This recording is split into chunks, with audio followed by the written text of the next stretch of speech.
चला तर मग मालिकेच्या पुढील भागामध्ये आपल्याला बघायला मिळणार आहे की आता सदाशिवची तब्येत खूपच खराब झालेली असते. तर सायलीने प्रियाच्या फोनवरून ॲड्रेस मिळवून आता ती सदा आणि महिनापर्यंत पोहोचली आहे. तर अर्जुनसोबत डॉक्टरही घेऊन आलेला असतो. महिना खूपच रडत असते. तिला काही समजत नसते की काय करायचं. तर सायली मैनाला धीर देत म्हणते की तुम्ही काही काळजी करू नका, यांना काहीच होणार नाही. तर अर्जुन सायली आता सदाशिवचा जीव वाचवतात आणि त्याला हॉस्पिटलमध्ये घेऊन जातात.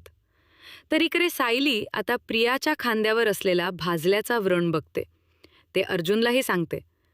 त्यावेळेस अर्जुनचा आता विश्वास पडतो की ही बबली आहे. आता हेच एव्हिडन्स आपण संपूर्ण कुटुंबाला दाखवून हे सिद्ध करू शकतो की खरी तन्वी नाहीये. पण हिचे खरे आई-बाबा सदा आणि मैनावती आहेत, हे त्या दोघांनी घरी येऊन संपूर्ण कुटुंबाला सांगायला पाहिजे.